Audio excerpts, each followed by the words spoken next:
Hello, beautiful people. It's your girl Neyssa with XPansive Taste. Here we expand our realities to ultimate greatness and learn to receive the best out of life. And today I'm talking about how I used to be a minimalist and why I'm not anymore. Especially nowadays, I've been tapping more into my expansive side, the side where I don't limit myself anymore. And that in general has been very good for me. And I noticed it's been trending for people to talk more about underconsumption and how in 2025 they're doing no buys or low buys. And I think that's wonderful. I think it's wonderful that people are, tagging along and being more conscious consumers and they're not buying into all the advertisements and they're just focusing on what they need for their own lives to better themselves and to fix their finances and to be more appreciative of the things that they already have. I think that's wonderful. But for me, I already did minimalism. I already did zero waste, or I tried to do zero waste. I was a pescatarian for 7 years. What else did I do? I was definitely a hippie, natural products, this and that, and yeah, I did the capsule wardrobe. I tried to do as close to a 10 item wardrobe as I could, and I lived that life. And now I'm at a place where I'm just like, I don't want to anymore. And I don't need to anymore. And really, I've come a long way. Like, I participated in the barefoot movement. I used to, instead of wearing deodorant, rub lemons under my armpit. For 7 years, I ate no chicken, no beef, no pork.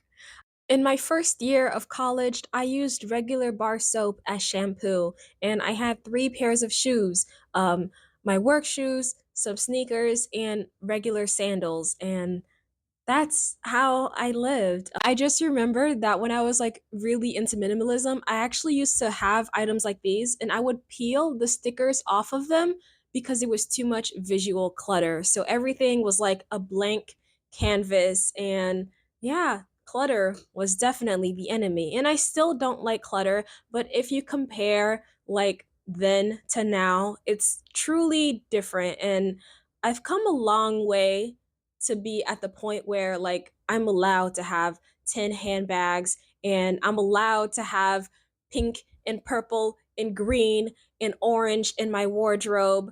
And yeah, and man, the me back then only had like one body spray that was like gifted to me like sometime around like high school graduation. I had one body spray and now I have like 20 perfumes. And I really am grateful for both, both eras of my life. The part where I was like very much under consuming, and then the part now where I just buy the things that I want and the things that make me happy. And really with all these different things that I've dabbled in, yeah, I've learned a lot and I still practice them today. And, that's why I don't really feel a need to do like a low buy or a no buy because, from the time I was like really 13, 13 is when I decided to become a pescatarian. From that time to now, like I've just been, you know, practicing all sorts of different mindful ways to consume. So, with me at 13 being the only person who decided to not eat like, you know, land animals anymore, so I still ate seafood. So with that, I learned very early on like how to grocery shop for myself and how to prepare my own meals. And my mom still, of course, like made food for me just without the meat.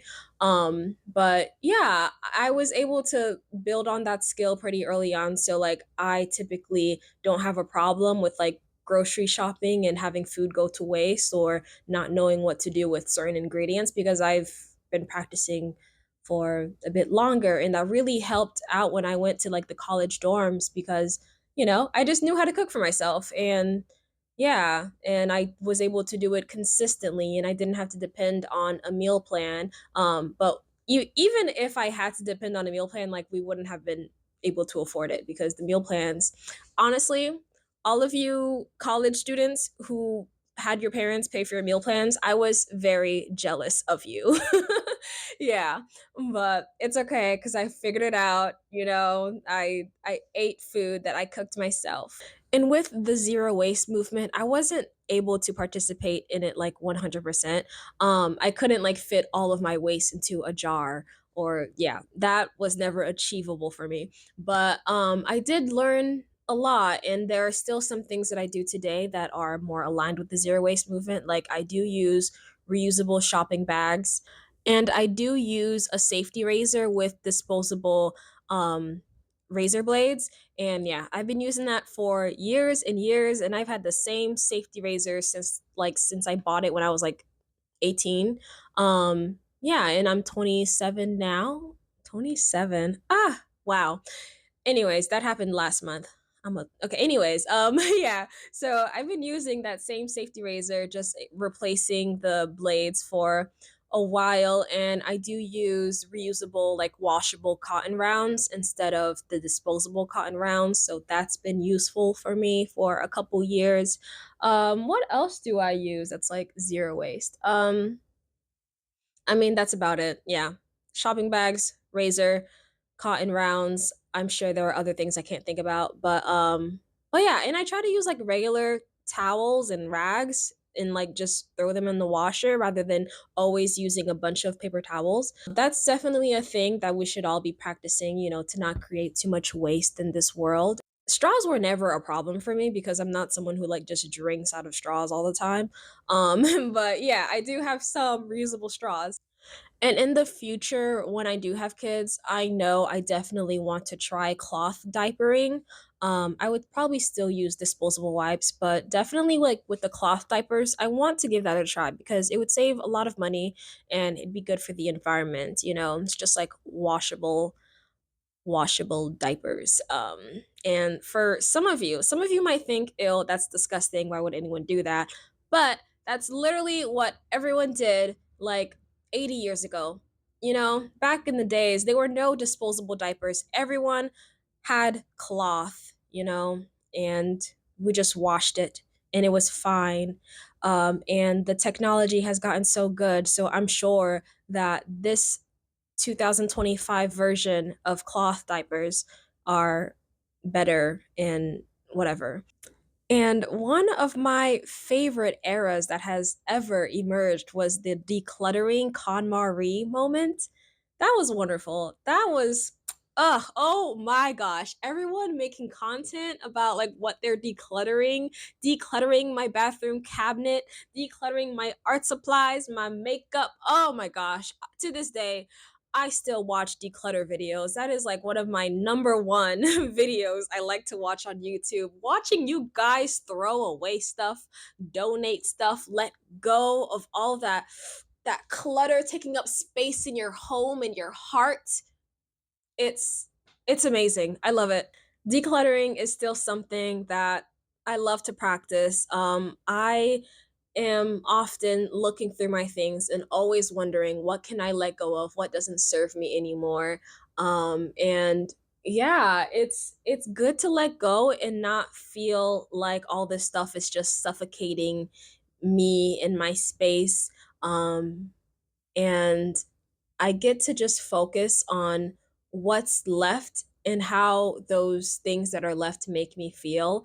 And like I love the part about, KonMari, her declutter method. She, you know, challenges us to ask us like or to ask what sparks joy. Which of these items actually sparks joy? Like when you hold this item, do you feel like it serves you? Does it make you feel good? Or does it make you feel like shame or just like, makes you feel stressed, or it's like neutral? There's no attachment to it, And so I like that. I've been focusing more on having items around me that spark joy. Like these enamel pieces, they spark so much joy. They make me feel so bougie and rich, and I love having them displayed. And the minimalist side of me would have looked at these and been like, that's so useless. but it is useful actually. This is where I store a ring. It's hard to open, but yeah, I have a ring in here, and this is a lip balm actually. And even though these earrings are kind of impractical and they don't go with every outfit, these spark joy, and my manga collection sparks joy, and these shoes that definitely don't go with every outfit sparks joy. But once it comes to a point where the items I have, start to make me feel overwhelmed, or, just stresses me out, and I think, oh, it's pointless, or I never wear it, or I never use it, then I don't have a hard time just letting go, and it never gets to a point where everything just drives me crazy and I don't know where to start when it comes to decluttering, because I've already mastered the skill of analyzing every one of my item, and just really thinking about it. Do I like this? Do I use this? Does it serve me? Does it work for me? And I can also recognize when I don't need any more. Like right now, I have 12 pairs of shoes, and they're each very different. As you saw, I have bright orange ones and I have a hot pink, really high wedges. Yeah, I have like 12 pairs of shoes, and I'm at a point where like I look at that and I'm like, that's it. I definitely don't need any more. And if I do want more, I'm just going to be switching it out. Like for example, those hot pink wedges, like I got to a point where I started looking at them and I'm all like, these are super cute, but I also never wear them because they're so high. And I think if I were to replace it, it would be with pink shoes, but lower. And it would probably be a lighter pink rather than these hot pink. But like I bought these around like actually my now husband, he bought these for me. But yeah, it was around the time the Barbie movie came out. And so I was like on a hot pink craze. And yeah, these can be replaced, but for now, I won't buy any pink shoes until I'm fully ready to just like let these go. Whenever I am done with an item, when I'm like decluttering it, I do try to sell it. Like I am selling some items on Macari right now, so if you want to check out my Macari shop, then that's in the description box. Okay, the link is in the description box. But when things don't sell, I end up giving it to my mom, my cousins, my friends, and then yeah, I just donate things, or I try to sell it on what's it called? Plato's Closet. Plato's Closet has given me a couple dollars in the past year. And so that's like that's one of my last stops whenever I try to sell something, and because it's like they'll take like 10 items and give me like $15, which is like okay, that's fine. It's better than nothing.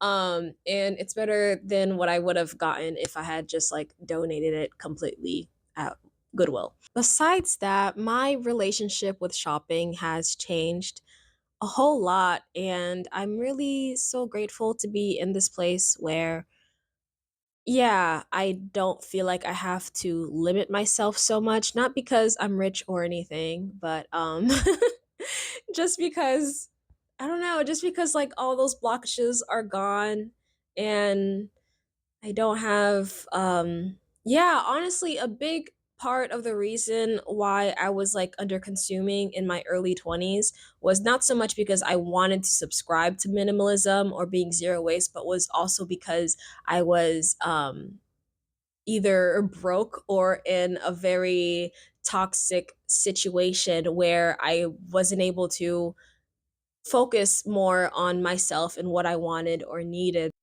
And it was coming from this place where I didn't consume because um, I didn't think I was worthy of enjoying certain things. Yeah, so like there was definitely some self-worth issues going on where, I wanted to not only just like sabotage myself from ever experience things that were good for me or that could add to my life.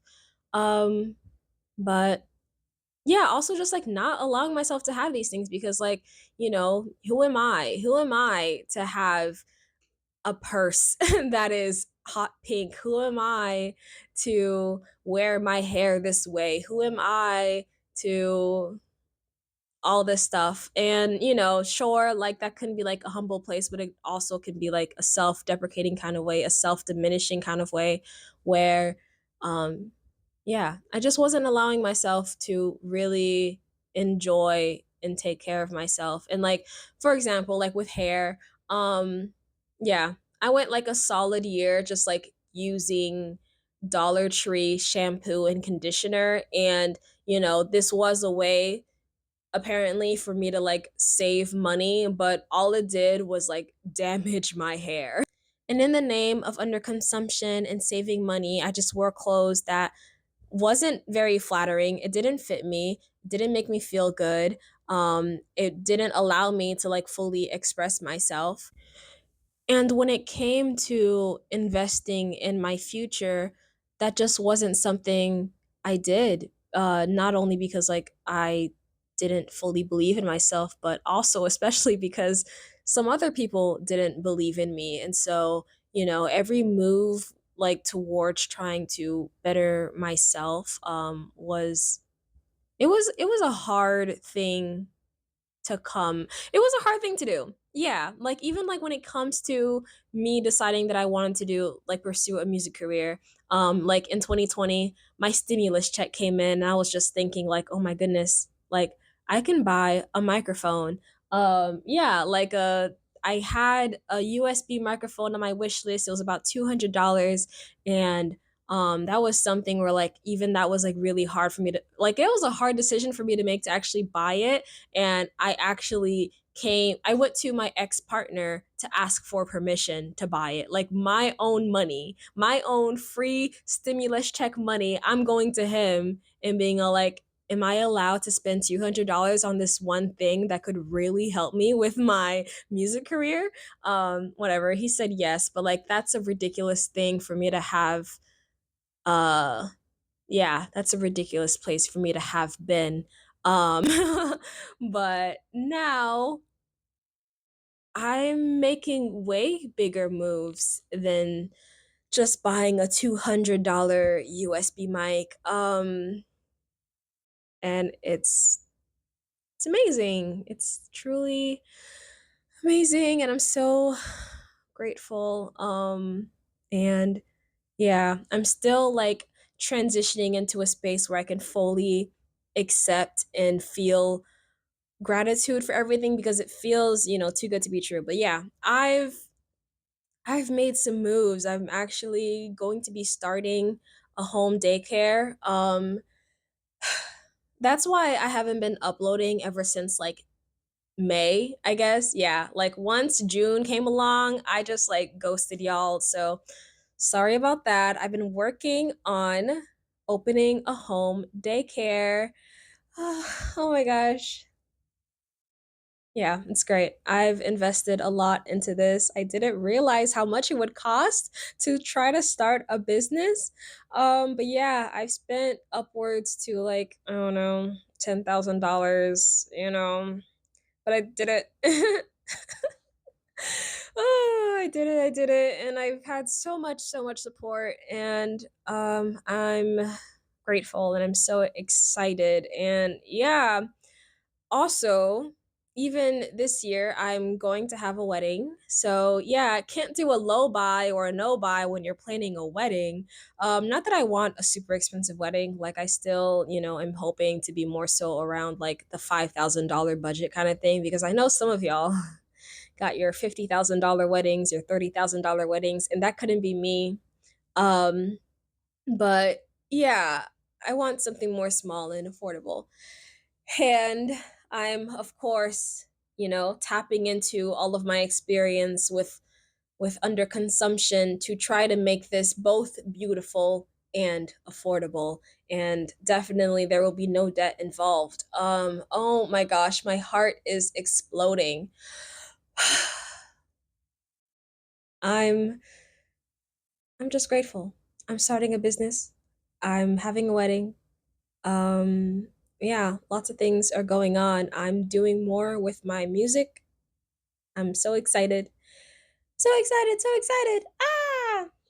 From where I was then to where I am now, it feels like I've come a very long way, but at the same time, it feels like it was just a blink of an eye and all that struggle was worth it to be here. in this moment. It was all worth it. And oh my goodness, I'm just so grateful. Yeah. Big ups. Big ups to the man upstairs. Yeah, honestly, like all the glory goes to him and for everything God has orchestrated in my life to be in this moment. It's amazing. It's truly amazing. But yeah, overall, I've already done minimalism. I already did the capsule wardrobe, the 10-item wardrobe, the no buys, the low buys, the diets, all sorts of restrictions that I've made myself go through. And I'm at a place now where even now I had to name my channel Expansive Taste because I'm all about expanding.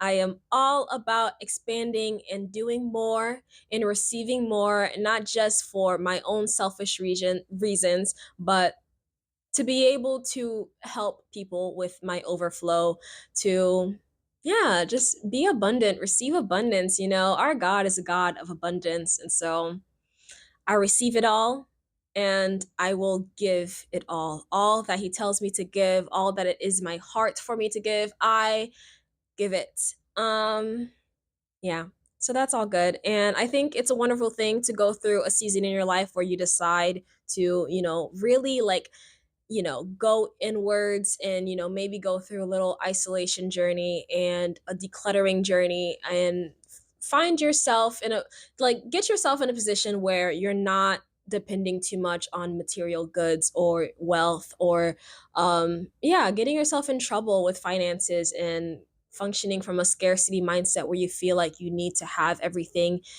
because you fear losing everything. Yeah, we don't have this in this channel, okay? No scarcity mindset, okay? It all flows in and out abundantly. But yeah, I think it's a good thing to practice spending mindfully. And it's okay to have things on your wish list. It's okay to want things that aren't necessary, but it's very good to consider each of those items and think about how it's going to serve you and bring you closer to where you're meant to be. And yeah, we don't want clutter. We want things that serve us, things that spark joy. But yeah, that is all. Thank you for making it to this point. Please comment, like, share, and subscribe. Goodbye, beautiful people. I sent you my love. Mwah. Bisous.